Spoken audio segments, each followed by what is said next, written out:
experience is the only teacher.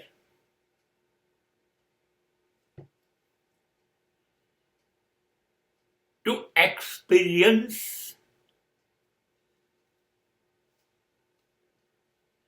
is a new way of life, how to live. सुनी सुनाई बातों से मेरा भरोसा टूट गया, पढ़ी पढ़ाई बातों में मुझे कोई यकीन नहीं है. I don't trust what is written anywhere. I don't believe what you are saying.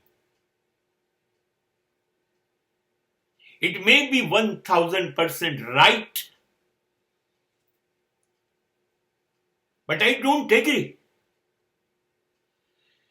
લોકો લખી ગયા, લોકો કહી ગયા અને કહી રહ્યા હોય, મંજૂર, પણ મને એમાં વિશ્વાસ નથી. હું એ સાથે સંમત નથી. હું એમ નથી કહેતો એ લોકો ખોટું લખી ગયા, એ લોકો ખોટું કહી ગયા. નહીં, I don't have any authority. મારી પાસે એવી કોઈ સત્તા નથી કે હું એવું કહું કે લોકો ખોટા છે કે ખોટું કહી ગયા. નહીં, પણ મને મારામાં એટલો વિશ્વાસ છે કે એ લોકો જે કહી ગયા, લખી ગયા, એમાંનું મેં કશું જોયું નથી, મેં કશું અનુભવ્યું નથી. I didn't feel, though it may be right, એ સાચું હોય તો પણ મેં અનુભવ્યું નથી. અને જ્યાં સુધી હું અનુભવીશ નહીં, મારી આંખ દ્વારા, મારા કાન દ્વારા, મારા શરીર દ્વારા, મારા મન દ્વારા, ત્યાં સુધી હું કેવી રીતે માની લઉં? બહુ સાચી વાત કહું ને, હું ઘણી વખતે હાઈવે પરથી જતો હોઉં ત્યારે મને આજુબાજુ આવેલી પહાડોની હારમાળા એટલી બધી સુંદર લાગે છે કે હાઉ બ્યુટીફુલ ધેટ ઇઝ. સાચું છે, એબ્સોલ્યુટલી બ્યુટીફુલ હોય છે. પણ એ બાઇક પાર્ક કરીને જ્યારે પહાડના ઢોળાવો ચડીએ છે ત્યારે ખબર પડે છે કેટલા કાંકરા વાગે છે, કેટલો હાંફ ચડે છે. હવે 10 પગલા ચાલવા સતત ઢાળ ઉપર શક્ય બનતું નથી. એ અનુભવથી ખબર પડે છે. બાઇક ઉપર જતા તો પર્વત બહુ સુંદર લાગે છે.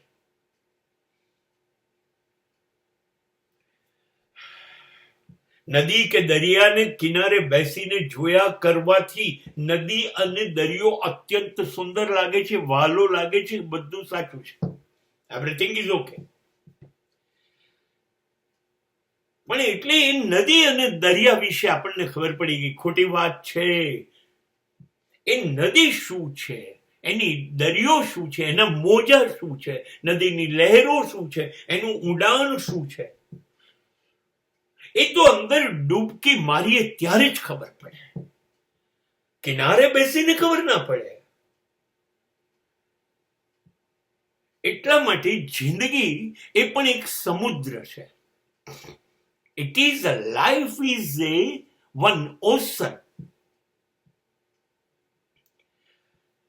જેમાં કિનારે બેસી રહીએ તો જિંદગી શું છે ખબર નહીં પડે. જિંદગીમાં ડૂબવું પડશે. દરિયો ખારો હોય કે નદીનું પાણી મીઠું હોય,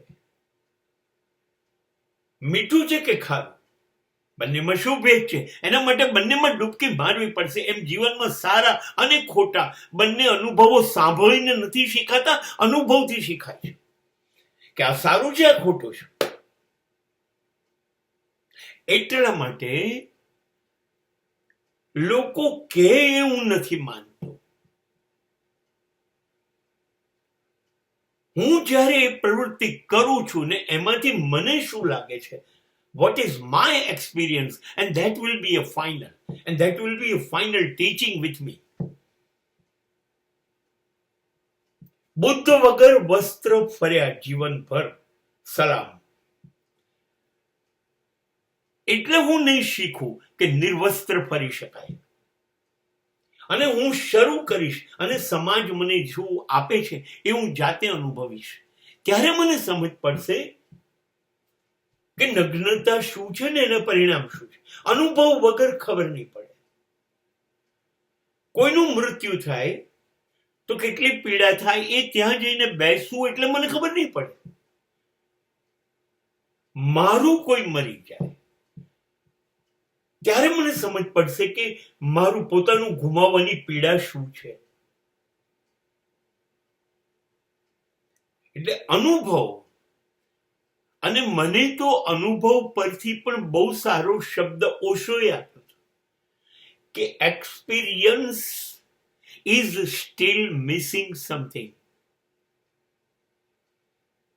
અનુભવ થાય તો પણ કંઈક ચૂકીએ છે. And the word is that experiencing is the greatest thing and ultimate thing. અનુભૂતિ, અનુભવ નહીં, અનુભૂતિ. અનુભવ થયા પછી લાગણી જે થાય એ માત્ર તમને ખબર પડે. તો જે અનુભૂતિ જ્યારે થાય, પ્રેમની અનુભૂતિ, ઉદાસીની અનુભૂતિ, ગુસ્સાની અનુભૂતિ, આવી જુદી જુદી લાગણીઓ જ્યારે સ્વયંને થાય, એ અનુભૂતિ જે છે એ જે શીખવાડી શકે એ દુનિયાનો કોઈ ધર્મ કે ધર્મોપદેશક કે શાસ્ત્ર શીખવાડી ના શકે.